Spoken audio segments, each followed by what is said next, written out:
In the summer of 1941, the front east of Leningrad formed along the low ridges and marsh belts between the Neva River and the rail junction of Mumga. The Sinyavino Heights, a chain of glacial hills rising tens of meters above, surrounding peat bogs, dominated the only overland corridor that could connect the besieged city to the rest of the Soviet rear. When German forces captured Schlisselburg on the 8th of September 1941, the land ring closed and the city lost its rail link. From that day, the Ladoga waterline became the primary supply route. The area south of Lake Ladoga thus concentrated the interests of three actors: Army Group North, which sought to hold a narrow barrier with limited forces; the Leningrad, and, soon after, the Volkhov fronts, which viewed any ground gained on the ridge as leverage to reopen a railway; and the civilian administration, responsible for feeding and evacuating a population measured in the millions. Army Group North entered the sector after rapid advances through the Baltic region. By late August 1941, the German 18th Army controlled the axis through Tosno and Mumga and had forward positions near the Neva. Finnish forces on the Karelian Isthmus halted on lines north of the city, creating a separate northern pressure, but not joining the siege from the south. Operationally, the German plan emphasized containment and economy of force. The priority was to deny Soviet troops a breakout while conserving divisions for future tasks defined by higher headquarters, including contingency plans for an assault on the city that depended on the availability of artillery and air support. The German defense around Sinyavino combined field fortifications on dry knolls, road-bound logistics over corduroy tracks, and observation posts with long views over the marshes. On the Soviet side, the initial defense of the Leningrad approaches in July to August 1941 included formations that had retreated from the Baltic and Novgorod sectors, mixed with newly mobilized units. After 10 September 1941, the Stavka established Volkhov Front to operate east and southeast of the city. The Leningrad Front retained the urban perimeter and the Neva Line. Commanders would change over time, Kirill Meretskov taking and later resuming command of Volkhov Front, Leonid Govorov commanding Leningrad Front from 1942, but their shared problem remained constant: how to restore a land corridor wide enough to carry rail traffic under artillery protection.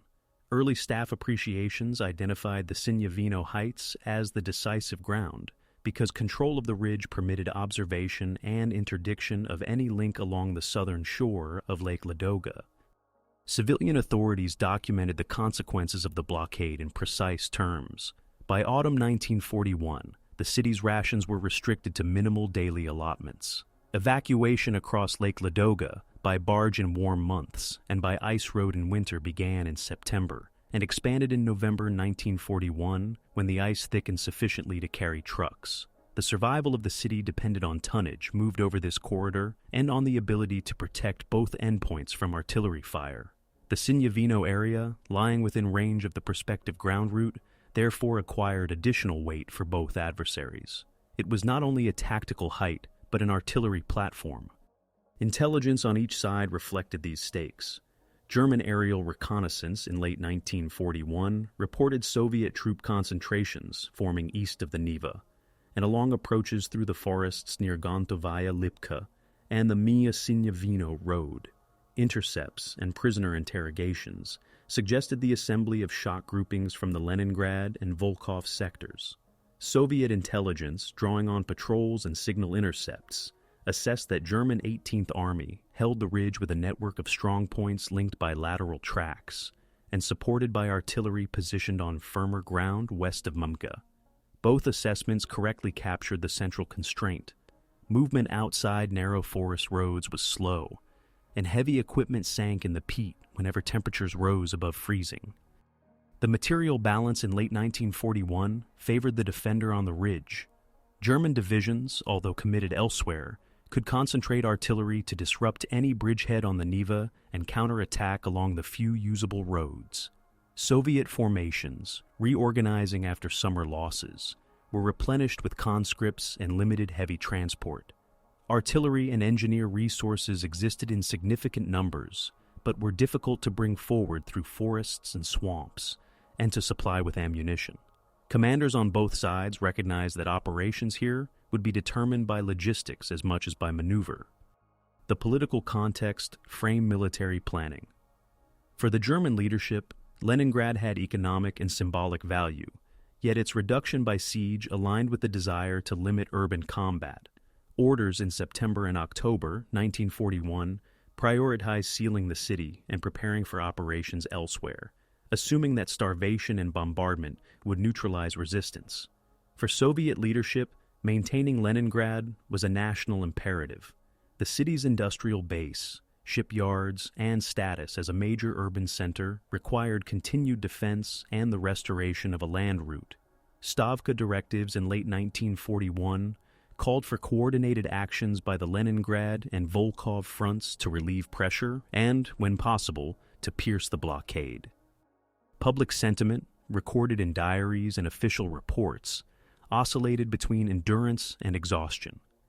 Civilians experienced winter hunger, blackout conditions, and shelling. Their expectations for relief climbed whenever troop movements toward the Sinyavino sector were observed and fell after each failed attempt. Soldiers from both fronts described the same terrain: waterlogged trenches, short fields of fire broken by forest, and the difficulty of evacuation under observation. German diaries from the 18th Army, where available, noted the static nature of the line, punctuated by intense but localized Soviet attacks, and the strain of holding positions through freeze and thaw. By December 1941, the preconditions for repeated contests at Sinyavino were established. The city remained cut off by land. The Ladoga route functioned, but could not replace a railway in capacity. The ridge continued to control observation and artillery ranges across the proposed corridor. Both commands understood that any relief of Leningrad required success along this sector, and both prepared accordingly. The winter stabilized the ground, enabling heavy equipment to move where in other seasons it could not. Plans formed in parallel, the Leningrad and Volkhov. Front staffs drafted operations to force a junction south of Lake Ladoga, and Army Group North issued instructions to strengthen fieldworks and to hold the ridge as an economy of force mission, with reserves ready to counterattack. The stage at the turn of 1941 to 1942 therefore combined clear objectives with severe constraints. The Soviet side sought to open a land corridor measurable in kilometers wide to protect a line of communications. The German side aimed to prevent any such corridor with minimal forces while retaining the capacity to respond to breakthroughs. The civilian population expected improvement tied directly to outcomes on this narrow front. The next phase would test whether winter conditions, newly formed Soviet shock groupings, and coordination across two fronts could alter the balance on ground where every road, culvert, and height had already been mapped and registered by artillery. The first winter under blockade forced each command to test methods on the Sinyavino axis without committing forces they could not sustain. On the south bank of the Neva, German 18th Army completed a belt of strong points and trench lines by early October 1941, tied to dry spurs of the Sinyavino Heights and to the road network converging on Muga. Observation posts on the ridge registered crossing sites and approaches with pre-planned artillery fires. Wire obstacles, covered machine gun positions, and mortar pits were sited to interlock across the narrow floodplain. Lateral tracks, plank causeways, and small depots held ammunition and engineer stores close to front units, allowing rapid reinforcement of threatened sectors, despite the limited road capacity. Across the river, Leningrad Front organized repeated attempts to gain and hold bridgeheads that could serve as springboards toward the ridge. In late September and October 1941, elements of several rifle divisions crossed near Moskovskaya Dubrovka and Anninskoye, creating what would become known as the Nevsky Patch. The strip of ground was shallow, exposed to direct fire from the heights, and difficult to resupply. Ferry services worked under observation. Winter reduced boat traffic, but enabled sled crossings when the ice thickened. Commanders treated the bridgehead as an investment, a costly position to hold now in order to reduce the distance to the ridge later. Reports from battalion and regimental staffs counted daily ammunition expenditures in crates rather than volleys, and recorded attrition from shelling and sniper fire as a persistent drain on unit rosters. The German defense reacted according to established doctrine. Where crossings were detected, local reserves counterattacked along the few practicable routes, with company and battalion-sized Kampfgruppen supported by field artillery and assault guns when the ground permitted. Fire plans prioritized interdicting ferries, rafts, and ice roads. Artillery groups, mixed batteries of 105mm and 150mm guns and howitzers, were concentrated to bring the bridgehead under sustained fire whenever ammunition stocks allowed. Engineers deepened trenches and improved dugouts before the freeze to maintain troop endurance through the winter months. While the Sinyavino line fixed attention, events to the east altered the supply geometry of the region. On November 8, 1941, German forces captured Tikhvin, threatening the Ladoga link by placing German units closer to the lake's southern shore and complicating the organization of the Road of Life. Soviet counterattacks by 4th, 52nd, and 54th Armies over difficult terrain regained Tikhvin by 9th December. The reoccupation restored a safer depth around the lake's supply nodes and confirmed to Soviet planners that winter conditions permitted offensive action when logistics could be concentrated along ice-capable routes. The Tikhvin episode did not change the status of the Sinyavino Heights, but it affected resource allocation. Artillery, trucks, and engineer units earmarked for the Leningrad relief mission had to cover both the lake corridor and the approaches to the ridge. At the turn of 1941 to 1942, the Stavka created a two-front arrangement for the relief effort. Leningrad Front continued to hold the urban perimeter and the Neva Line. Volkhov Front, headquartered east of the lake, assembled shock groupings for an operation aimed at Lyuban and the rail line south of Ladoga. The intent was operational encirclement from the southeast, combined with pressure across the Neva. In staff tables, the Sinyavino ground remained a key objective. Control of the ridge would protect any future land corridor from German observation and interdiction. However, the first large operation of 1942, the Lyuban Offensive, drew the main weight of fresh formations away from the ridge toward the forests around Myasnoye Bor. The opening of that offensive in January 1942 influenced the Sinyavino sector indirectly. As 2nd Shock Army advanced west of the Volkhov River, German 18th Army shifted reserves and artillery between threatened axes, tightening defense where breakthroughs seemed imminent and economizing elsewhere. On the Neva, Soviet attempts to enlarge the bridgeheads continued on a smaller scale, constrained by ammunition allocations and the priority given to Lyuban. The balance between demonstration, fixing attacks, and genuine effort varied week to week according to supply arrivals across Ladoga and to unit readiness. Reports from Leningrad Front noted improvements in artillery density in sectors opposite the heights by late winter, but also documented the difficulty of bringing heavy guns close enough to offset German observation advantages. Ammunition and engineer material determined tempo and methods on both sides. German quartermasters recorded tonnage limits over corduroy roads and emphasized fuel conservation for assault guns and tractors. Soviet quartermasters prioritized 76mm and 122mm shells for pre-planned barrages on the ridgeline and stockpiled pontoons, planks, and wire for repeated attempts at crossing sites. Medical services on both banks optimized evacuation routes. In freezing conditions, sleighs evacuated casualties over the ice. In thaws, evacuation slowed and mortality rose. These practical constraints shaped tactical choices more than abstract doctrine. Civilian agencies adjusted to the military rhythm. The throughput of the Ladoga route, measured in daily truck columns, improved during the coldest weeks, then fell during thaws.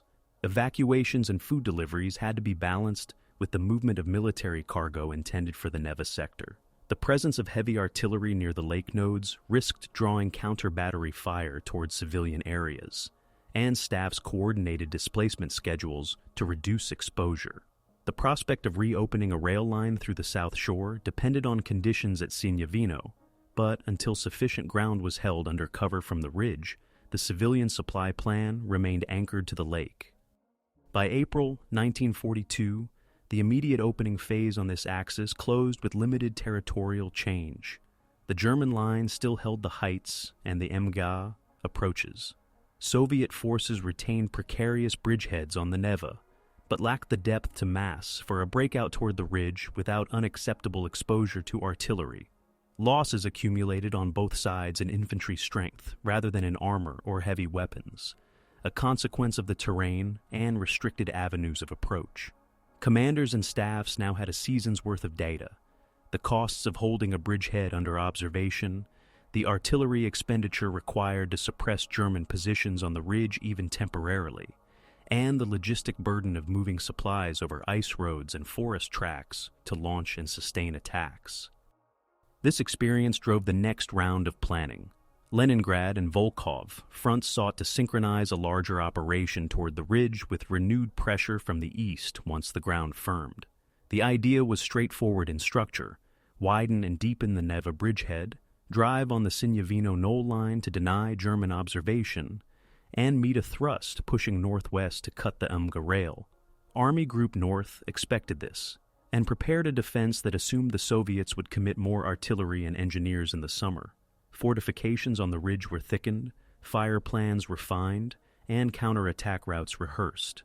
Both commands understood that the next attempt, no longer a winter of probes and holding actions, would require a different scale of preparation, and that any success or failure would directly affect the viability of a land corridor to Leningrad.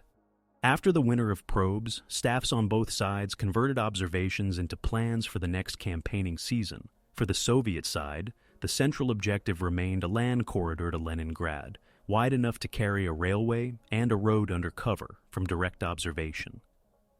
Stavka guidance in spring 1942 assigned the Leningrad and Volkhov fronts complementary tasks, the former to expand the Neva bridgeheads and move toward the Sinyavino ridge, the latter to assemble a shock grouping capable of advancing northwest from the forests east and southeast of Micha. The planned junction line ran across the knolls south of Lake Ladoga, where even a narrow breakthrough would expose German positions to converging artillery fire and force a withdrawal from the Emja rail node.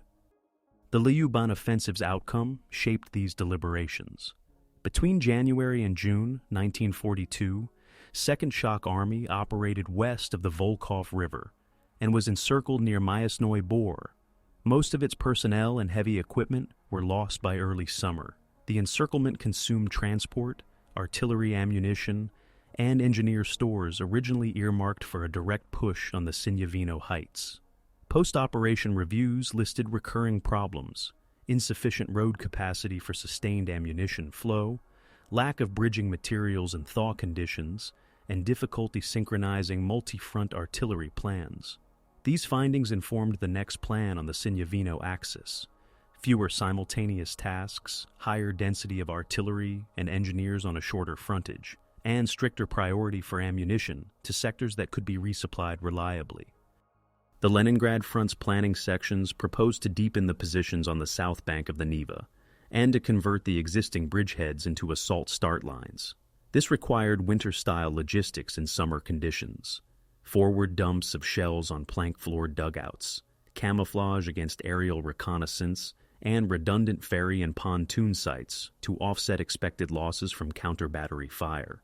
Engineer troops prepared corduroy approaches through forest to limit traffic congestion. Artillery preparation schedules were drawn with rolling barrages, counter-battery groups, and timed lifts keyed to landmark terrain features on the ridge rather than to road distances, acknowledging that movement across boggy ground rarely matched planned rates. Volkhov front staff, rebuilding formations after Lyuban, centered on a force that could approach from the east and southeast of Sinyavino. The chosen axes exploited forest tracks that led to firmer spurs on the ridge's eastern face. The concept emphasized penetration by infantry reinforced with close support guns, followed by rapid deployment of anti-tank and field artillery to hold against counterattacks. Logistics officers calculated daily requirements for small arms ammunition, mortar bombs, and shells based on frontage and anticipated German artillery response, and proposed preloading sledges and wagons for the last kilometers where trucks could not pass even in dry weather. Medical and evacuation plans were revised to reduce time under observation near known German registration points. German 18th Army planners treated the ridge as a barrier to be held with economy of force, supported by flexible reserves. After winter trials, the defense scheme was formalized in depth: forward outposts to disrupt crossings and canalize movement, a main line tied to dry knolls and reinforced with wire and mines, and local counterattack groups stationed near road junctions to restore the line if breached. Artillery groupings were organized by fire missions: harassing fires on the Neva Bank, interdiction of approach roads east of the ridge, and rapid concentration on identified battery positions. Stocks of ammunition were built up where rail access via Emge and Tosno allowed. Where rails ended, narrow gauge and horse transport carried loads forward. Luftflotte 1 allocated reconnaissance sorties to map new Soviet tracks and dumps. Close support was planned to concentrate on ferry sites and observe battery flashes. Both sides adjusted command relationships to shorten decision cycles. On the Soviet side, front-level artillery commanders were empowered to reassign batteries among armies during the preparation, and to control dedicated counter-battery groups equipped with heavier calibers. Fire direction centers compiled aerial photographs, sound-ranging data, and flash spotting to locate German guns along the ridge. On the German side, sector commanders rehearsed counterattacks with infantry and assault guns on the few practicable routes, marking turning circles and bypasses on corduroy roads to reduce delays. Signal units laid redundant lines to keep artillery and infantry commands connected when shelling cut primary circuits. Force ratios evolved through the summer. German divisions in the sector were tasked to hold frontage lengths that stretched their infantry companies, but the depth and quality of positions compensated for limited numbers. Soviet infantry strength increased as replacements and newly formed units arrived, yet the number of heavy guns that could be brought forward remained a limiting factor. Reports from both sides converged on a similar conclusion. The decisive variable would be the sustained delivery of ammunition to forward batteries and the capacity to rotate assault battalions before they became ineffective under constant fire. Weather and ground state were explicitly integrated into timelines. Soviet staff schedules assumed periods of firmer ground in late August and September, with contingency for early rains that would reduce vehicular movement. German timetables for road repair, mine laying, and bunker construction aimed for completion before the autumn rains. Both sides produced annotated maps identifying no-go and slow-go areas, culverts requiring reinforcement, and crossing points likely to attract artillery fire. These maps guided not only maneuver, but also the siting of field hospitals, dumps, and command posts. Propaganda and morale planning were present but subordinated to operational requirements. On the Soviet side, political departments prepared briefings emphasizing the immediate practical aim: opening a supply corridor rather than broader narratives. On the German side, unit newspapers addressed endurance and static positions, and the expectation of repelling local attacks, cautioning that larger operations were possible, but framing them as manageable within the prepared system. Neither side expected a swift decision. Both anticipated a series of costly engagements to gain or retain small tracts of tactically crucial ground. By mid-August 1942, orders were signed for a renewed attempt against the ridge. The Leningrad front would expand its footholds on the Neva and push toward the lower slopes. The Volkhov front would strike from the east toward the crest line and the Mumga rail approaches. Artillery and engineers were concentrated to a degree not previously achieved in this sector, and ammunition expenditure tables reflected a plan for multiple days of preparation and successive lifts. Army Group North finalized its countermeasures, with reserves positioned to intervene on the most likely penetration axes, and with pre-registered fires plotted against known assembly and crossing areas. The next phase would begin with coordinated bombardments and crossings intended to compress the German defense onto the ridge and force it to yield observation posts that had dominated the corridor since September 1941. Artillery opened before dawn on the 19th of August 1942, along both banks of the Neva and on forest edges east of the ridge. The program followed a layered plan: counter-battery missions against map positions on the Sinyavino crest, rolling barrages across approach lanes, and smoke on observed crossings. Leningrad front committed assault battalions from formations holding the bridgeheads near Moskovskaya Dubrovka and Annenskoye. Ferry and pontoon groups worked under fire to move rifle companies, machine guns, and light mortars to the south bank. Reports noted that initial lifts met schedule on some sectors and fell behind on others where current and debris damaged pontoons. By midday, forward companies held strips of firmer ground, but had not reached the footpaths leading up the lower slopes. On the eastern face, Volkhov Front initiated advances from assembly areas in the forests near Gontovaya Lipka and Tortolovo. The assault groupings concentrated infantry, sappers, and close support guns on fronts measured in hundreds of meters. Where the ground offered narrow spurs, companies advanced along single-file tracks, using corduroy laid overnight to pass the first swamp patches. German outposts engaged with rifle and machine gun fire, falling back to the main line as pre-planned. By evening, Soviet battalions reported penetrations of 1 to 2 kilometers at several points, but also listed delays where minefields forced sappers to work under observation. Casualty returns for the first day were dominated by small arms and mortar wounds, and by mine injuries among engineers. German 18th Army executed its countermeasure scheme. Forward strong points ceded ground when outflanked. The main line on dry knolls held behind belts of wire and mines. Artillery groups shifted fires from the Neva crossings to the identified axes on the eastern approaches, concentrating 105mm and 150mm batteries on points where advancing infantry were canalized by swamp. Local reserves, company and battalion-sized groups with assault guns where roads permitted, counterattacked to restore positions or to cut off protruding Soviet companies. Air reconnaissance provided updated tracks of Soviet movements. Close air support focused on ferry sites and on smoke breaks that revealed field guns. The second and third days saw Soviet pressure continue with adjusted artillery schedules. Counter-battery groups targeted ridgetop batteries using sound ranging and flash spotting data collected during the opening. Leningrad front enlarged the foothold at the Nevsky sector by several hundred meters and linked isolated pockets into a continuous, if shallow, front. Supply remained a limiting factor. Ammunition for mortars and regimental guns reached forward troops by hand and sledge, while heavier shells moved at night along plank-floored lanes. Medical evacuation returned wounded over the same routes, competing for scarce carrying capacity.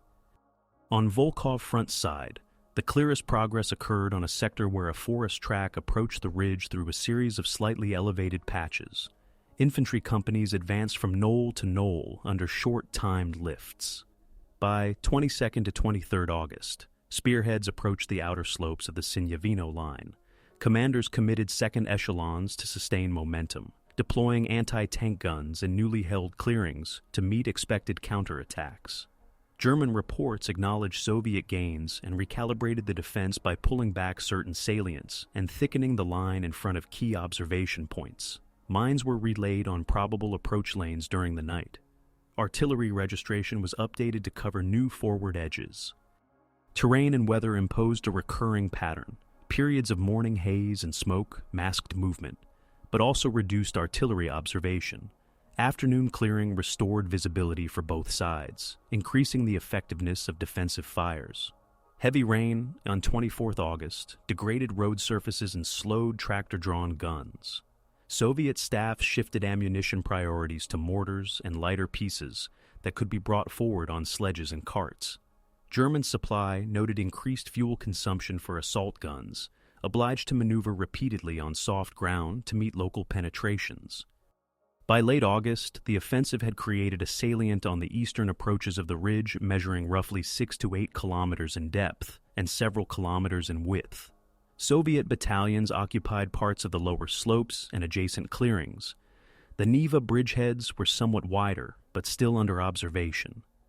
Artillery densities reached planned levels only intermittently, with some batteries forced to displace to maintain range to the moving front. Communication lines suffered frequent cuts from shelling, and both sides relied on runners and field telephones repaired under fire to coordinate barrages and counterattacks.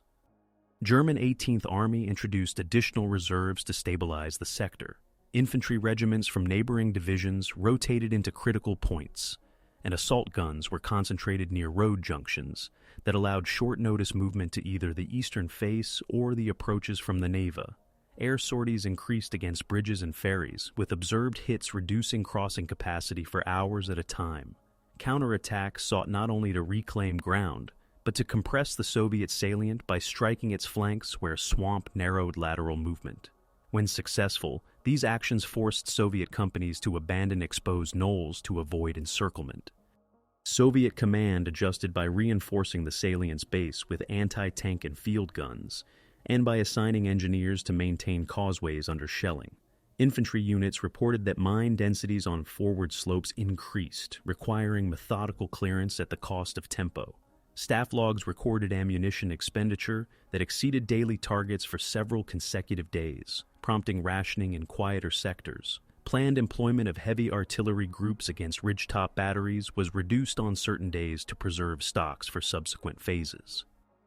Civilian traffic on the Ladoga route fluctuated in response to the operation. Cargo allocations prioritized artillery ammunition, engineer stores, and medical supplies. Throughput figures rose during cooler, drier days and fell during storms. Coordination between military and civilian authorities aimed to sustain both the city's minimum requirements and the front's needs. The balance shifted daily as reports from the Sinyavino sector indicated peaks in consumption. By early September, the assault's initial momentum had diminished. Tactical gains were real but discontinuous. German observation from remaining ridge positions continued to interdict movement toward Mia. The Neva bridgeheads, though broader, had not become secure springboards for deep exploitation. The salient on the eastern face required constant resupply and was vulnerable to converging fires from the crest and from flanking positions tied to higher ground. Losses on both sides accumulated in infantry and engineers. Armor played a limited role due to ground conditions and road constraints. Commanders faced a choice: commit remaining reserves to attempt a decisive push on to the crest, or consolidate to prepare for a prolonged fight of attrition. Leningrad and Volkhov fronts argued for a renewed effort after short reorganization, citing the proximity of certain observation posts whose capture would reduce German artillery effectiveness on the corridor. German 18th Army prepared an alternative, a counteroffensive designed to pinch off the salient, using the ridge as a base for converging attacks synchronized with artillery concentrations and local air superiority windows. The next engagements would test each plan. Soviet staffs issued orders for limited attacks to straighten the salient's flanks and to gain additional firing positions. German staffs finalized routes for counterattacks across previously reconnoitered tracks and prepared mine belts to block likely Soviet reinforcement lanes. Both sides mapped evacuation corridors in anticipation of rapid shifts in the local front. The sequence that followed, compression of the salient, relief attempts from the Neva side, and reallocation of reserves between sectors, would define the escalation phase and determine whether the summer's gains could be transformed into a stable approach to the ridge or whether the initiative would pass to the defender.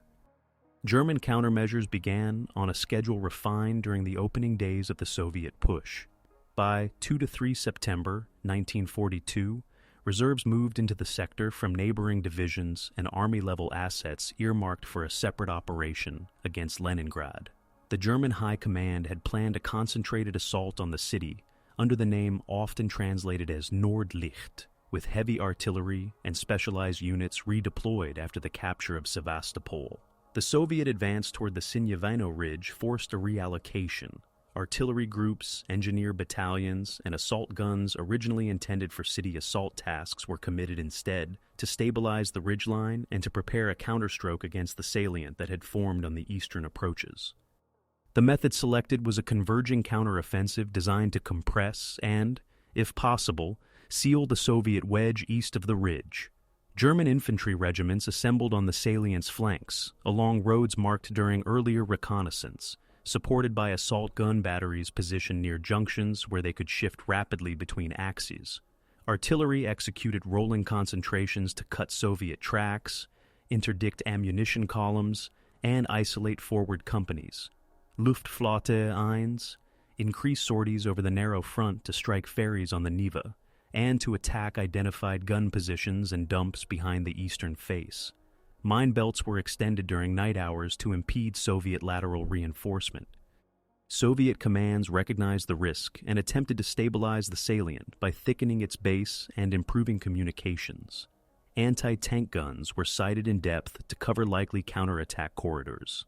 Sappers worked to maintain causeways across swamp sections under continuous shelling. Ammunition tables were revised to prioritize mortars and regimental guns supporting the flanks. Forward observers requested counter-battery fire on ridgetop batteries, whose harassing fire disrupted evacuation and resupply. Reports from Army Medical Services noted increased evacuation times as stretcher routes lengthened and as bridges and planked lanes required repeated repairs after shelling. The German counterstroke opened in strength around the first week of September. Initial attacks struck the salient's northern shoulder, where a narrow line of dry patches connected several Soviet-held knolls. Local penetrations forced rifle companies to fall back to secondary positions to avoid encirclement. On the southern shoulder, a sequence of battalion attacks supported by assault guns aimed to reach a forest edge that, once held, would split Soviet supply tracks. Artillery patterns emphasized short, heavy concentrations, followed by quick shifts to neighboring sectors, exploiting the limited Soviet capacity to relay fire across the front when signal lines were cut. By mid-September, the salient had been visibly compressed. German units held the crest and advanced down selected spurs to cut across Soviet-held clearings. Soviet battalions, now holding a narrower wedge, attempted short counterattacks to reopen lateral passages, committing second echelons and bringing forward additional machine guns to hold tree lines. Ammunition expenditure rose on both sides. The Soviet side reported days when allocations for mortars and divisional artillery exceeded daily targets by large margins. The German side recorded high rates of field howitzer fire as batteries worked to keep causeways unusable. The operational environment further complicated decisions. Rains in the second half of September degraded road surfaces. The heaviest vehicles were restricted to a few spine routes. Soviet plans to rotate exhausted assault battalions slowed.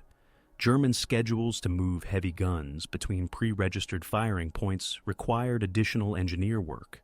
The ground state encouraged both commands to reduce large-scale maneuver and to rely on short, repeated actions aimed at incremental positional improvement. Night activity increased. Mine laying, track repair, ammunition carriage, and the movement of small relief detachments. Encirclement risk surfaced as German attacks on the salient's shoulders converged toward the base. Soviet staffs ordered limited withdrawals from exposed knolls to shorten the line. Where withdrawals were delayed, company groups reported isolation and difficult evacuation under fire. To prevent a complete closure, Leningrad front increased pressure from the Neva bridgeheads, with local attacks intended to draw German reserves and artillery away from the salient.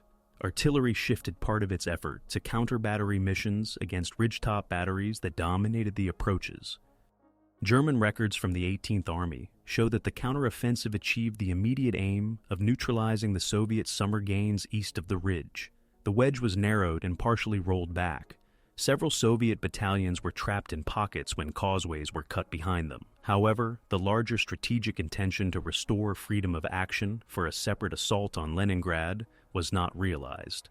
The diversion of heavy artillery and reserves to Sinyavino and the sustained requirement to hold the ridge against further attempts consumed the assets earmarked for city assault tasks.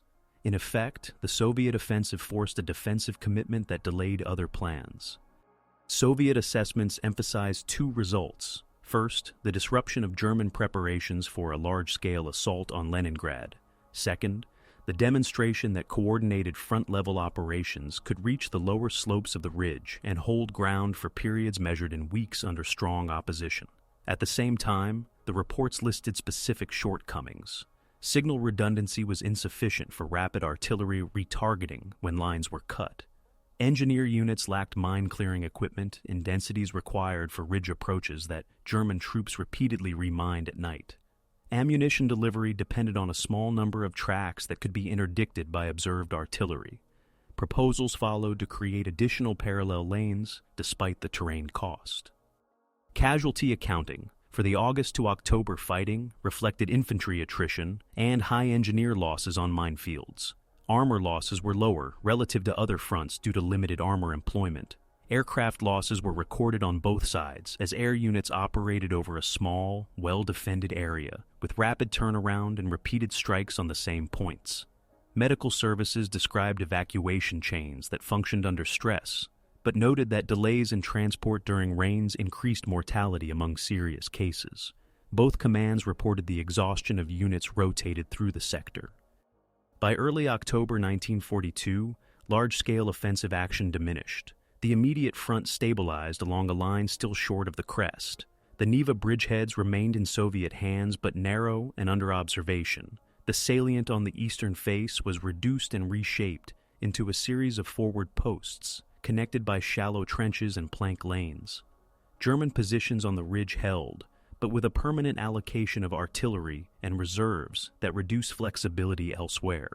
The sector returned to exchanges of artillery fire, patrol actions, and limited local attacks aimed at improving observation or denying it to the opponent. Planning cycles resumed with winter in view. The Soviet side concluded that a breakthrough on this axis would require a different construct, a short front, a high density of artillery and engineers, and the synchronized attack of two fronts with a clearly defined meeting point to secure a corridor. The German side revised defensive schemes to anticipate renewed winter attempts, hardening bunkers on crest points, deepening mine belts, and designating counterattack routes that could be maintained in freezing conditions. Both sides used the pause to stockpile ammunition, repair roads, and rotate formations. The escalation phase therefore closed with a mixed ledger. The Soviet summer operation had prevented the execution of a separate German plan against the city, and had proven that the lower slopes of the ridge could be reached. The German counteroffensive had contained and then reversed most of the gains, retaining observation over the prospective land corridor.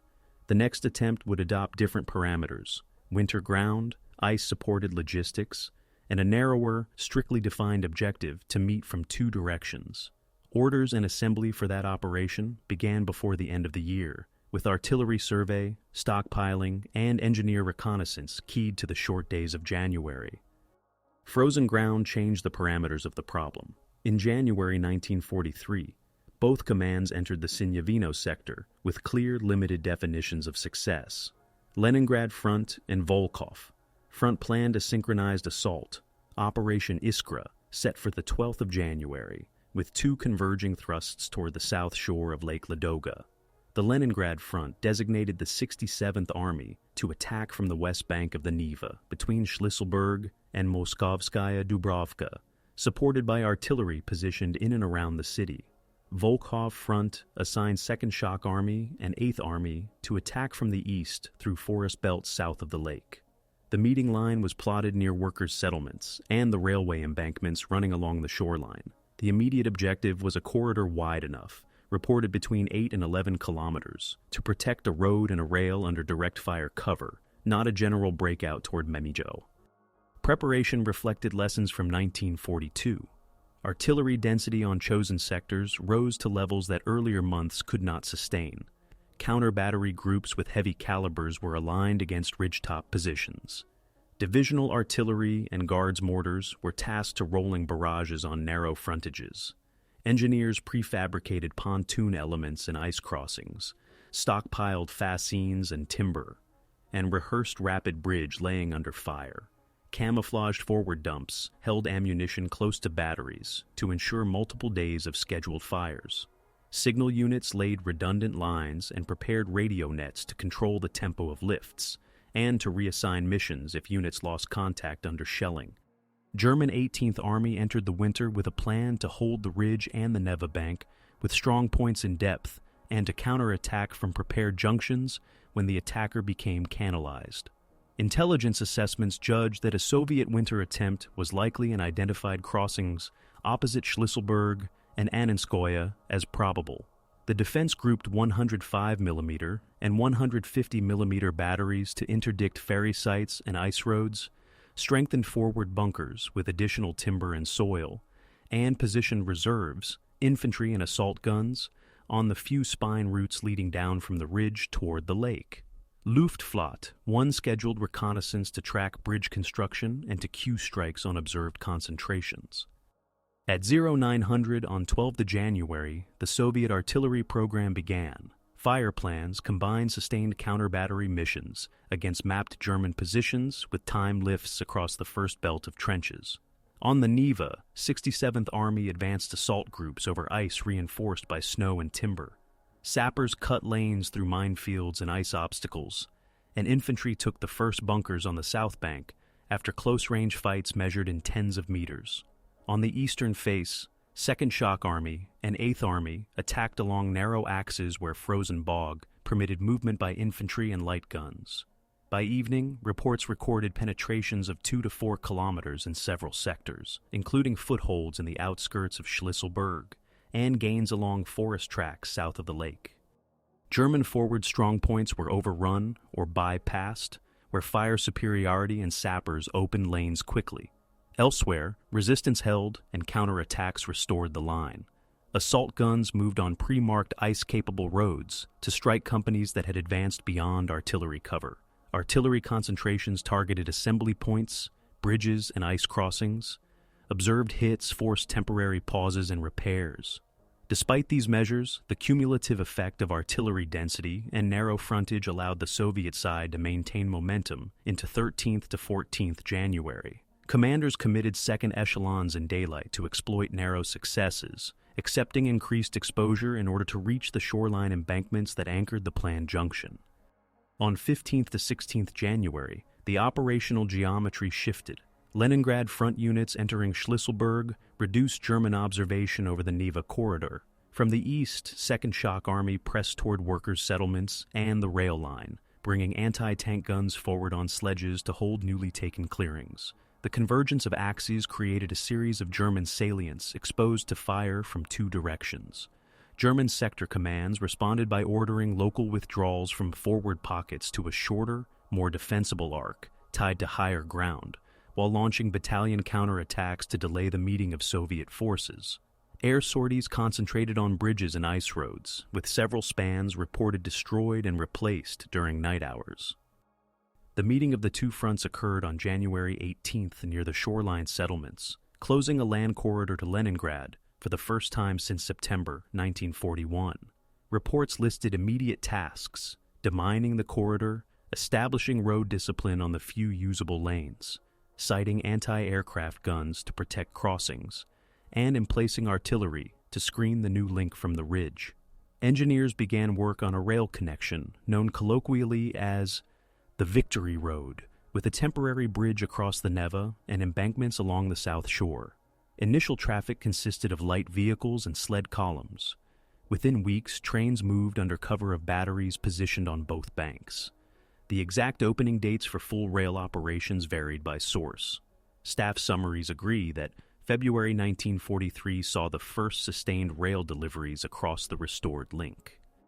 German 18th Army evaluated options to sever or narrow the corridor. Counterattacks launched from the Sinyavino line aimed at the corridor's southern edge, seeking to drive wedges between the Neva crossings and the eastern gains. Artillery fire from ridge positions continued to harass road construction and to interdict movement where the corridor narrowed near wooded spurs. Luftwaffe strikes targeted bridges and rolling stock. However, once both banks were in Soviet hands and artillery groups had been in place to cover the route, the cost of a renewed offensive from the ridge rose. German reserves remained constrained by road capacity and the need to hold other sectors. Soviet staffs shifted from assault to consolidation, while pressing limited attacks to widen the corridor to the planned width and to push German observation posts farther from the rail line. Priority went to rapid engineering, causeways on permafrost layers, snow clearing schedules, and standardized bridge repair procedures after strikes. Artillery redeployment sought to establish overlapping zones that could suppress ridge positions, firing on the corridor, and to maintain counter-battery pressure. Political departments recorded the civilian impact. Ration increases tied to tonnage figures moved by rail, medical evacuation of vulnerable groups, and the return to measured industrial activity in districts where electricity supply improved as fuel shipments stabilized. Loss accounting for the January fighting showed heavy infantry and engineer casualties on the assault days for the Soviet side, and significant personnel losses for German units defending forward localities and conducting counterattacks on narrow fronts. Armor losses remained limited by terrain. Artillery ammunition expenditure was high on both sides, with Soviet records emphasizing the sustained counter-battery effort required to keep ridge batteries from halting bridge work. Air losses reflected concentrated operations over a small corridor with dense ground fire. Operationally, the capture of Schlisselburg and the establishment of the corridor did not resolve the Sinyavino problem in full. The ridge still provided observation over sections of the South Shore route, and German positions continued to threaten the corridor's flanks. Conversely, the corridor's existence altered the logistics equation. With rail movement restored at reduced but steady capacity, the Leningrad garrison and industry could be supplied more predictably, and front-level artillery stocks could be replenished at rates that enabled continued pressure. The balance of advantage shifted from an emergency reliance on lake transport to a mixed system with a protected land component. Both commands recalibrated aims for the remainder of winter. Soviet plans envisaged widening the corridor and, where feasible, advancing onto the ridge to reduce artillery pressure. German plans focused on containment, holding the remaining crest positions, disrupting traffic by artillery where range and observation permitted, and conserving forces for likely spring actions elsewhere. In the immediate weeks after the corridor's opening, exchanges of artillery and limited infantry actions continued along the Sinyavino line. Engineers on both sides worked at night, one side to harden the new link, the other to maintain and adjust firing positions. The peak phase thus achieved a discrete operational objective measurable in kilometers and tonnage rather than kilometers of front. It also redefined priorities for spring. Soviet staffs could plan further actions with a more secure supply base. German staffs had to allocate permanent artillery and reserves to a sector whose significance had increased because a functioning corridor now lay under their guns. Subsequent operations would test whether the attacker could translate a restored land link into sustained offensive capacity against the ridge, or whether the defender could stabilize the line sufficiently to prevent further loss of observation over the South Shore. With a land corridor in place, both commands adapted their methods for a prolonged contest around the ridge, rather than a single decision. From February to April 1943, the Soviet side shifted to widening and hardening the link, while testing German positions on the Sinyavino line with limited attacks. Artillery groups were reorganized for sustained counter-battery missions, and engineer battalions standardized repair cycles for bridges and causeways. Anti-aircraft regiments covered the corridor with layered fire, reducing the interruption rate from airstrikes. Traffic discipline on the new rail and road link was enforced with timed convoys and blackout procedures. Rolling stock throughput rose as embankments were raised and snow cleared, according to fixed schedules. The purpose of these measures was to convert the January gain into a stable base for future operations against the ridge and the Emga rail hub.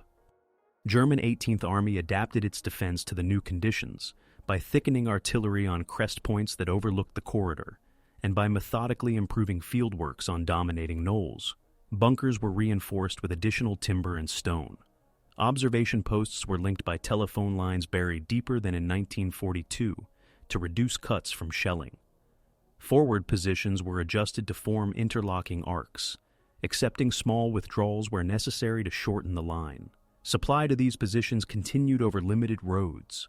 Horse-drawn columns remained essential during thaws, when motor transport stalled on saturated ground. Luftflotte.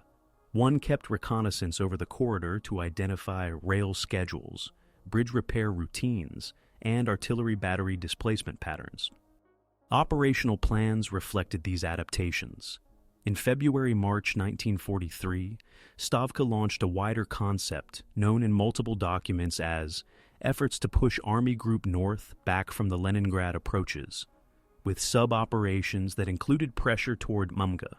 The Leningrad and Volkhov fronts conducted local attacks to improve observation and to deny it to the defender, but the larger intention of breaking the ridgeline outright was postponed until stocks and ground conditions permitted.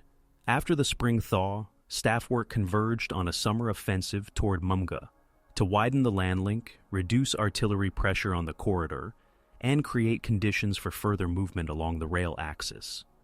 Force composition in mid-1943 showed several changes.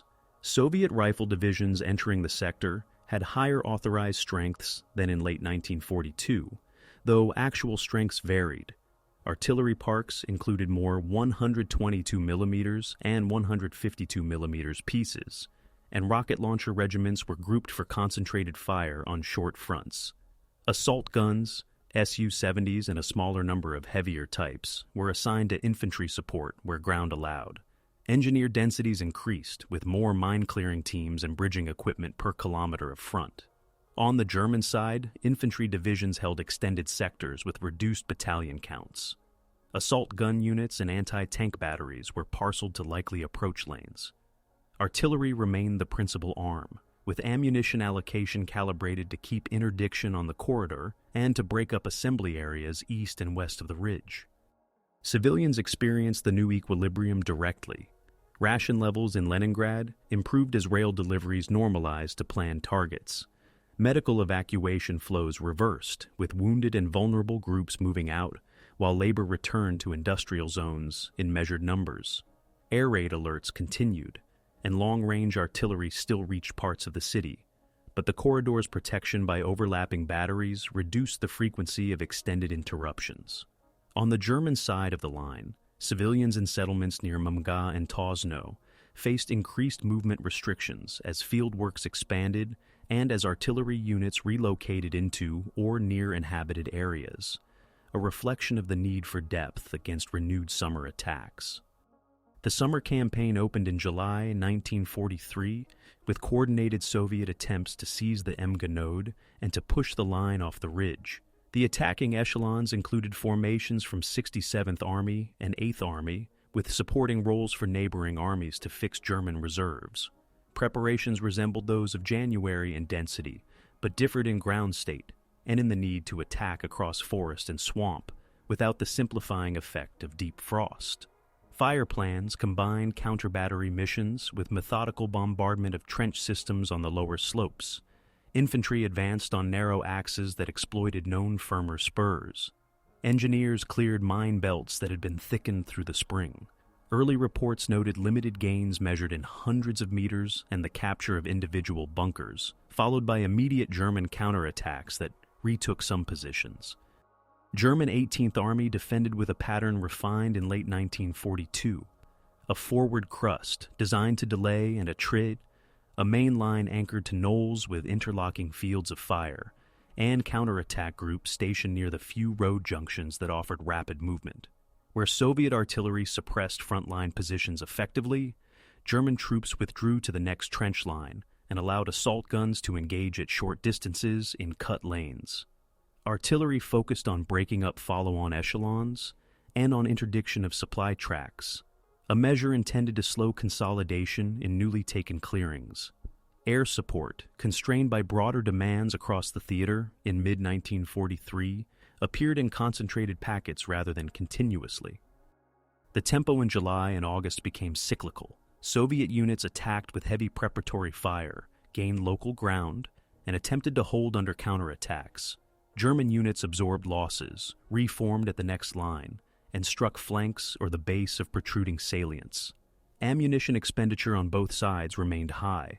Soviet records noted sustained counter-battery fire to keep ridge guns from concentrating on the corridor, while German records emphasized deliberate registration on repair crews and bridging parties. The role of armor stayed limited. Where terrain allowed, assault guns and a small number of tanks supported infantry in clearing trench segments, but extended armored maneuvers were not feasible. Attrition among engineers stayed significant. Mine belts were laid and relaid, with densities increasing in sectors of repeated attack. Clearance required manual probing and explosive charges under observation. Casualty reports show high proportions of mine and fragmentation wounds among engineer and assault platoons. Signal losses also remained a recurring issue. Repaired lines were cut by shelling within hours, forcing reliance on runners and prearranged fire schedules. Both sides attempted to mitigate by laying deeper cables and by increasing radio nets for artillery control, but the forested, marshy terrain continued to degrade communications. By September 1943, the MGA offensive had not achieved a decisive displacement of the line from the ridge. Soviet forces recorded local advances and the capture of certain tactical points, but did not secure the hub or the full crest line. German defenses, while under pressure, maintained observation over parts of the South Shore route and held key junctions. The cumulative effect favored the side with more sustainable logistics. The corridor continued to function, allowing the Soviet command to rotate units, rebuild formations, and replenish ammunition stocks. The defender, for its part, retained a line that required fewer divisions than an open maneuver front, but obligated a permanent commitment of artillery and specialist troops. Resistance and adaptation were visible in the smaller systems that sustained daily operations. On the Soviet side, road battalions built parallel corduroy lanes to reduce vulnerability to a single cut. Field depots dispersed shells in smaller camouflage stacks to limit loss from single strikes. Standardized trench profiles improved drainage to keep positions usable during rains. On the German side, field kitchens and medical posts were relocated farther back after repeated registration by opposing artillery. Platoon-level mine-laying became a nightly routine, with records kept to avoid friendly losses. Observation schools rotated NCOs through short courses on identifying Soviet battery signatures. Morale management accompanied these technical measures. Political departments in Leningrad emphasized concrete metrics, train counts, ration tables, restored workshops, linking the front's progress to civilian conditions. German unit bulletins framed the sector as a necessary hold to prevent a larger strategic setback, noting the reduction in Soviet air freedom since winter, but acknowledging that artillery duels would remain a feature. Neither side promised swift results.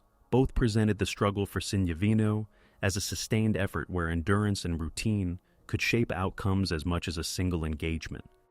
The net result by late 1943 was a layered front with incremental positional changes, but no removal of the ridge as an artillery platform. The corridor's existence reweighted the strategic balance around Leningrad, while the ridge continued to impose costs in the form of interdiction and resource allocation to protect traffic. Planning cycles for autumn and winter considered whether further limited attacks could chip away at remaining observation posts, or whether larger maneuvers elsewhere might render the ridge less central. The experience of the year reinforced a consistent conclusion. On this ground, gains depended on integrating artillery, engineers, and supply at densities that could be maintained for weeks, and setbacks followed when any part of that system was interrupted.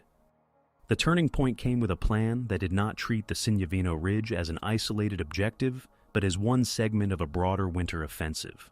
By late 1943, Stavka had set conditions for a multi-axis operation to push Army Group North away from Leningrad's approaches. The corridor opened in January 1943, provided a predictable inflow of ammunition and engineer stores. Additional rail lines east of the city restored transfer capacity for heavy guns and replacements.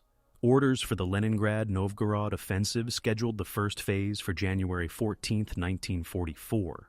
The concept integrated three thrusts: from the Oranienbaum bridgehead toward Ropsha by 2nd Shock Army, from the city's southern perimeter toward Krasnoye Selo by 42nd Army, and along the Neva axis by 67th Army, with 8th Army and neighboring formations pressing from the south and southeast toward Mumga and the Sinyavino Heights.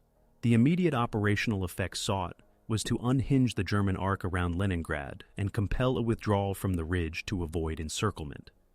German 18th Army entered the winter with a defensive scheme that recognized this risk.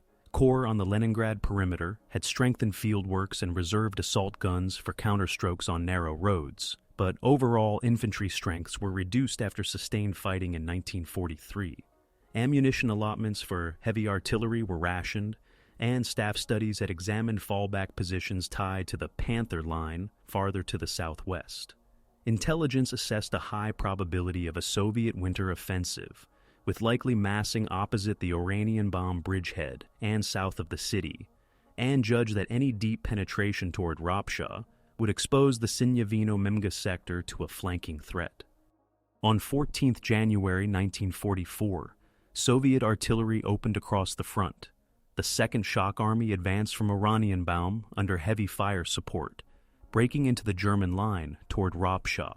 Simultaneously, 42nd Army attacked from the southern districts of Leningrad toward Krasnoye Selo. Assault groups used prepared corridors cut through mine belts and forest obstacles.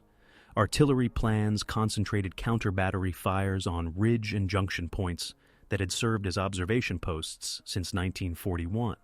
By 18 to 19 January, the two thrusts met near Ropsha, bisecting the German perimeter west-southwest of the city and forcing sector commands to issue withdrawal orders to avoid isolation.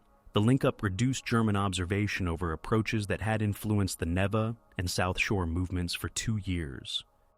This development transformed the Sinyavino problem.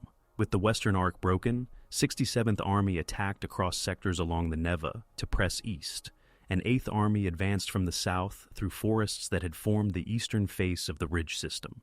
German units on the Sinyavino line, previously able to rely on lateral movement along the arc, now faced converging pressure. Fieldworks on the crest still offered strong local resistance, but the prospect of being cut off from Munga and the Tosno-Lyuban axis forced a recalculation. German records from corps in this sector describe demolition of dumps, destruction of rail spurs, and the staged withdrawal of batteries to pre-surveyed positions along the next line, with rear guards positioned on the higher points to delay pursuit. On January 20th to 21st, Soviet reports recorded advances onto and beyond portions of the ridge, accompanied by the capture of workers' settlements and road junctions that had dominated the sector. Mazha, the rail node whose retention had enabled the defense to concentrate artillery and supply the ridge, fell under Soviet control around this period as the line receded to the southwest. Engineer units moved rapidly to clear mines and repair culverts on the captured ground. Artillery battalions displaced forward to maintain range to retreating German positions and to continue counter-battery fire as batteries withdrew. The immediate practical outcome was the removal of German observation posts that had interdicting angles on the South Shore corridor. Traffic along the corridor continued under fire risk from more distant positions, but with reduced frequency and intensity. Force compositions in January reflected the scale of the winter operation. On the Soviet side, multiple armies operated on frontages calibrated for high artillery density. Regimental and divisional guns, 122 mm and 152 mm batteries, and rocket launcher regiments concentrated on short sectors with daily ammunition issues planned for several days of continuous attack. Assault gun regiments and tank brigades supported infantry where the frozen ground allowed movement on forest tracks and along embankments. Engineer concentrations exceeded those of 1943, with dedicated mine-clearing detachments accompanying first echelons. On the German side, divisions in the sector fielded fewer battalions per regiment than earlier in the war. Assault gun batteries and anti-tank units were committed to slow the retreat and to cover the removal of heavy weapons. Luftwaffe sorties were employed selectively against bridges and choke points, but the density of Soviet anti-aircraft guns along the corridor and near crossing sites limited sustained air interdiction. Civilian and military logistics responded instantly to the changed situation. Leningrad rail managers adjusted timetables to exploit reduced artillery interference. Throughput figures rose as delays dropped, and as repair crews worked in daylight with less disruption.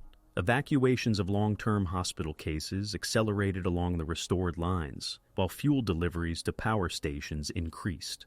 On the German side, civilian movement restrictions intensified in settlements near the line of retreat, as fieldworks were abandoned and new rear areas were designated farther to the southwest. Records describe the relocation of medical posts and depots, the prioritization of road space for artillery and engineer columns, and the disposal stores that could not be moved in time. Command and control measures were tested by the tempo. Soviet signals units maintained multiple parallel lines forward of battery positions and used radio nets pre-assigned for artillery groups to avoid delays when cables were cut by counter-battery fire. German signals attempted to retain control over rearguard actions, while transferring traffic to new corps boundaries formed during the withdrawal. Both sides recorded periods where local units acted on prearranged triggers rather than on direct orders, a function of the forested terrain and disrupted communications. Casualty reporting for January indicates heavy infantry losses during assaults on entrenched positions and during close actions on roads over the ridge. Engineer casualties were again significant during mine clearance and demolition tasks. German rearguard units recorded losses in personnel and assault guns during delaying actions on narrow tracks. Soviet units noted the cost of pushing through successive mine lines laid during the retreat.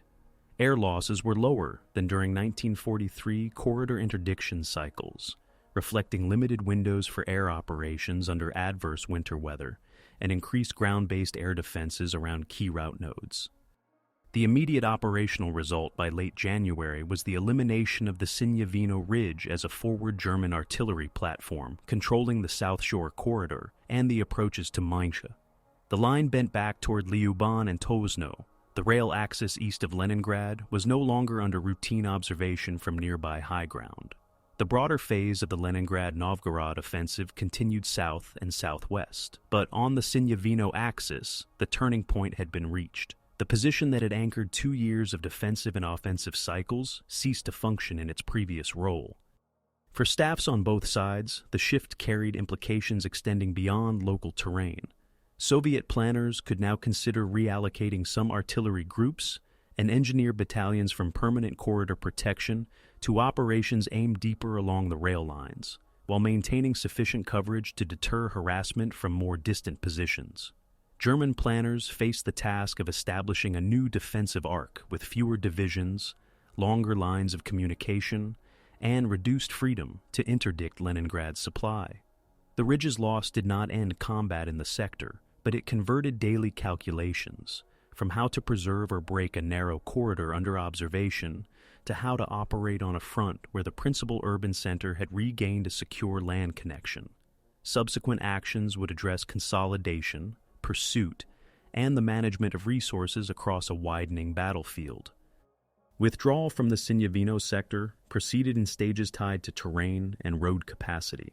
After the link-up near Ropsha and advances along the Neva axis in mid to late January 1944, German commands issued orders to vacate forward positions on the ridge and to establish rear guards at pre-marked culverts, forest edges, and road junctions. Demolition parties destroyed dumps and disabled rail spurs. Mines and delayed charges were left on likely assembly areas. Rear elements moved artillery first, then infantry, to avoid losing guns to sudden Soviet pushes on the few hardened tracks. Soviet reports from the 67th Army and 8th Army recorded contact with rearguards rather than line troops on many ridge points in the last 10 days of January. Engagements centered on choke points, where road repairs or bridge replacements created predictable pauses. Umagaz's loss removed the administrative center that had supplied the ridge for 2 years. As Soviet units entered the junction, engineers began immediate clearance of rails, culverts, and switching points, while artillery was sighted to deflect counterattacks from the southwest.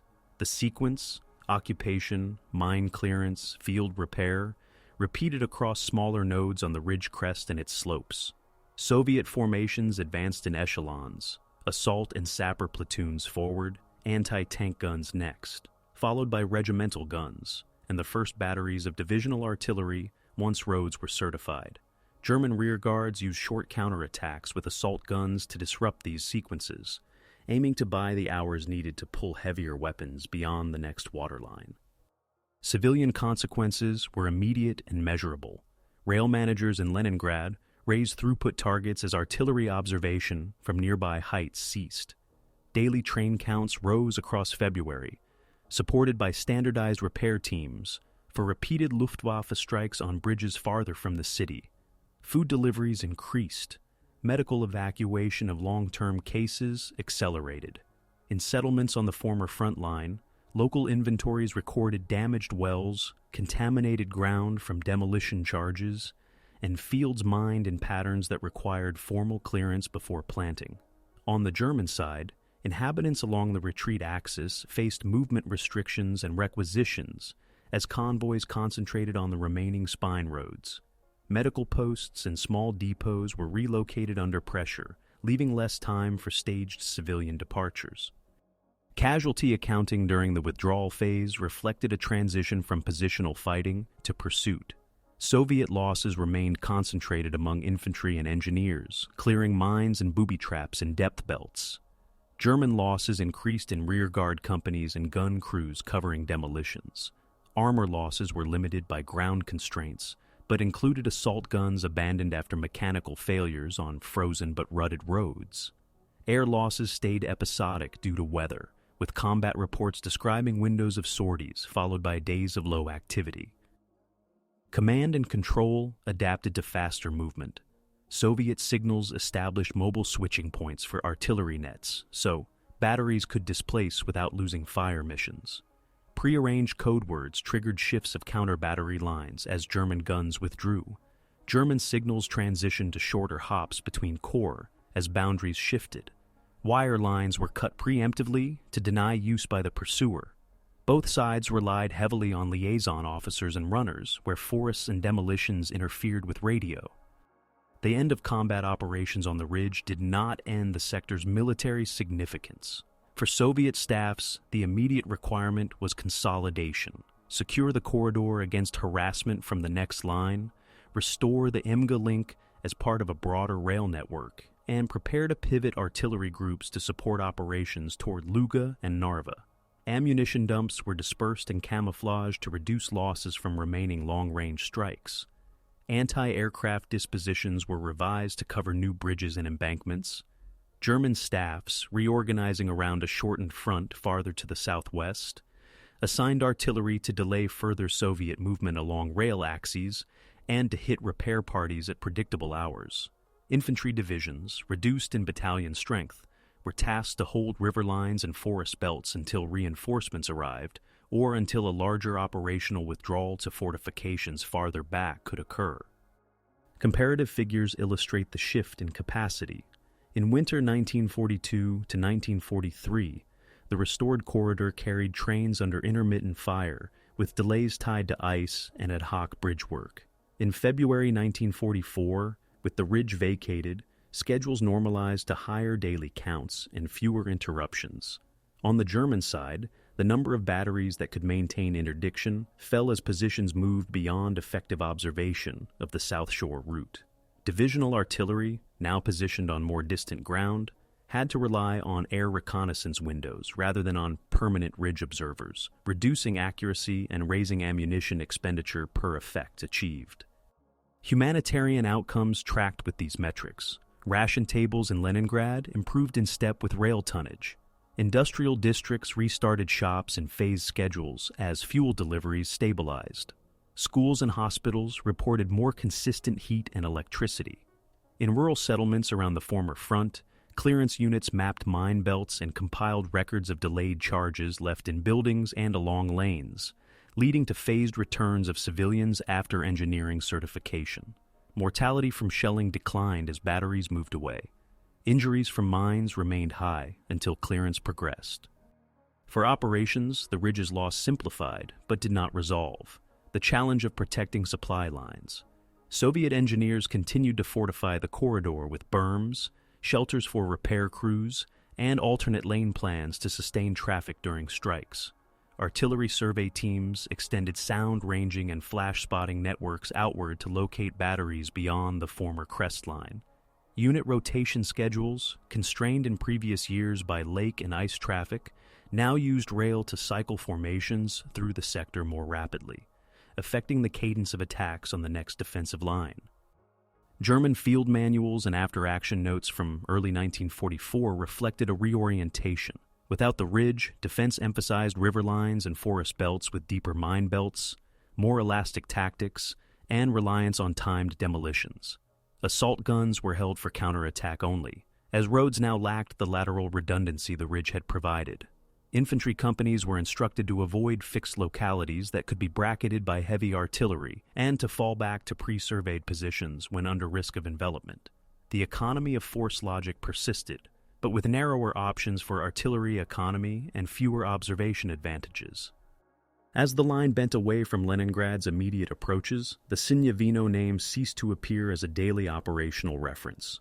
The sector's functions, corridor protection, rail restoration, and gradual forward movement were absorbed into the broader Leningrad-Novgorod offensive and the follow-on advance toward the Baltic states. The withdrawal phase thus produced a clear, testable outcome at Sinyavino.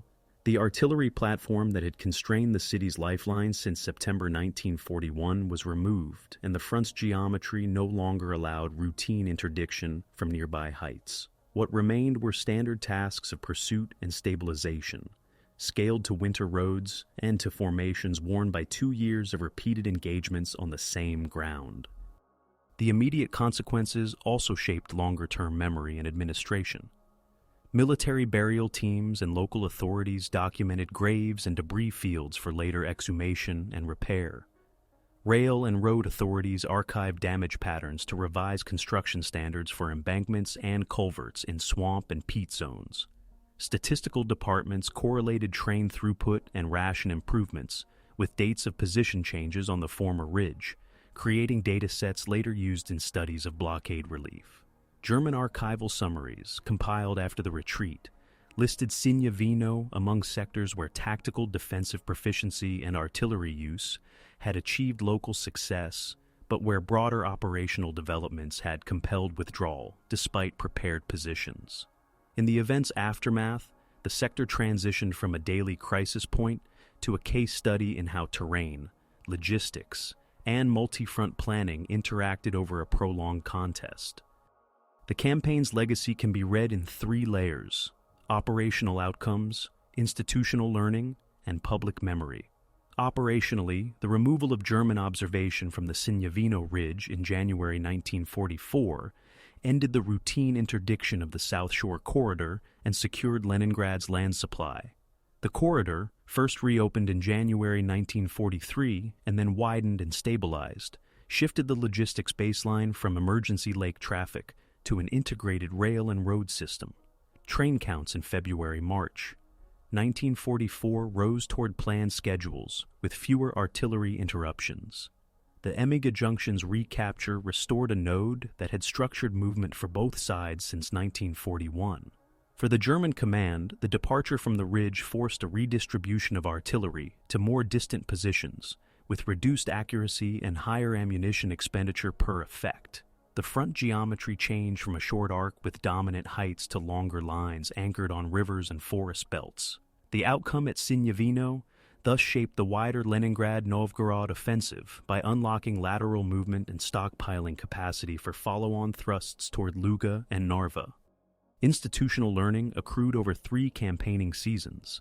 Soviet staffs translated failures in 1942 into the narrow-front, high-density construct of January 1943, concentrated artillery, synchronized counter-battery groups, redundancy in signals, and engineer masses tailored to mines, ice, and peat. The practice of pre-position dumps, multiple parallel approach lanes, and standardized bridge repair drill became routine, allowing sustained tempo even when individual crossings were damaged. In 1943, attempts to push on Mibgay without deep frost underscored the limits of armor and the premium on infantry, mortars, and assault guns guided by survey quality observation. In 1944, the ridge fell not to a frontal solution alone, but to a multi-axis operation that made the position untenable. German staffs codified the other side of that experience: depth on knolls and spurs, elastic withdrawals between trench lines, timed counterattacks with assault guns on the few practicable roads, and the economy of force logic that held for 2 years as long as lateral movement along the arc remained possible. When the arc broke near Ropsha, the method lost its foundation. Casualty accounting remains complex because Sinyavino encompasses discrete operations across 1941 to 1944, figures compiled from front and army reports, hospital returns, and engineering logs suggest that combined casualties for repeated Soviet attempts in 1941 to 1943 and for German defenses and counterattacks on the ridge were measured in hundreds of thousands across all phases and related sectors.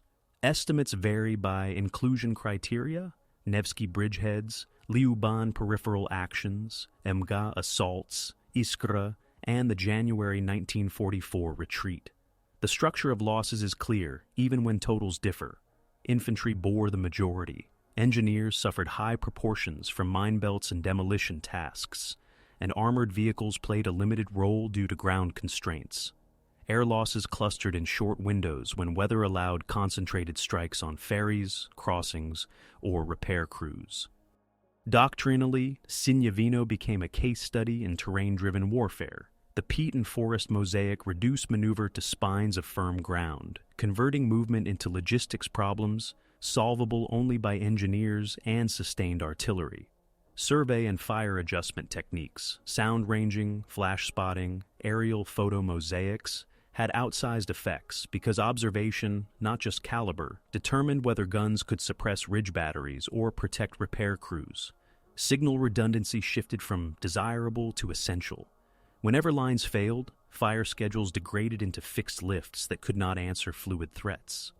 The lesson repeated across seasons. The decisive variable was not the presence of heavy weapons in abstract, but their continuous supply and employment on frontages small enough to maintain density for days. Civilian records give the second-order effects. Ration tables, evacuation schedules, and industrial restart logs correlate with changes at Sinyavino. In late 1941, the closure of the land ring forced reliance on lake routes and set ration minima. After January 1943, the corridor allowed measured rises and more predictable supplies. After January 1944, the removal of nearby observation reduced interruptions and raised throughput again. In settlements on and behind the ridge, delayed charges and mines left administrative burdens that outlasted the front.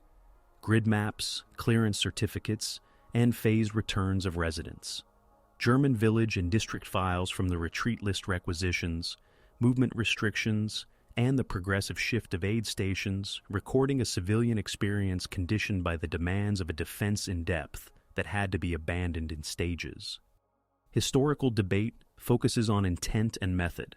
Analysts weigh whether earlier adoption of the narrow front, high-density approach could have shortened the campaign, or whether the rail and industrial base precluded such concentrations before 1943. Some studies emphasize command transitions and the division of responsibility between Leningrad and Volkhov fronts. Others highlight the constraints imposed by simultaneous operations. Lyuban in early 1942, Minya efforts in 1943, and the tonnage ceilings of lake and ice logistics. On the German side, interpretations assess how long the ridge could have been held once the Western Arc broke in January 1944, balancing the tactical strengths of prepared heights against the operational risk of encirclement when reserves and fuel were limited. Memory practices framed the ridge through specific sites. The Nevsky bridgehead became a focal point for commemoration, with burial registers, monument planning, and curated exhibits built around unit logs and civilian diaries. In military curricula, Sinyavino appears under topics of artillery preparation, engineer support, and winter operations on forested, marshy ground. German post-war manuals distilled the experience into guidance on economy of force defense in restricted terrain and on withdrawal triggers tied to loss of lateral communications. Both literatures use Sinyavino to illustrate the interaction of local topography and theater-level planning. Neither side could treat the ridge as an isolated problem without reference to the corridor, to Emga, or to the larger arcs around Leningrad. By war's end, the Sinyavino sector was no longer a frontline reference, but a data set embedded in broader campaigns. Its significance lies in how a limited elevation, when aligned with a rail junction and a besieged metropolis, shaped operations for more than 2 years. The final configuration, corridor secured, ridge vacated, rail restored, was achieved not by a single action, but by cumulative adjustments in artillery, engineering, and logistics, capped by a multi-axis offensive that removed the defenders' lateral freedom. As a result, the city's survival moved from emergency measures to sustainable supply, and the theater's initiative shifted along the Baltic approaches. The record left behind, orders, firing tables, clearance maps, train sheets, and medical returns, allows a reconstruction that treats each decision within constraints visible to all participants. Ground that permitted only narrow attacks, roads that collapsed under rain, batteries that mattered only when fed, and a corridor whose viability became the measure by which success or failure at Sinyavino was judged.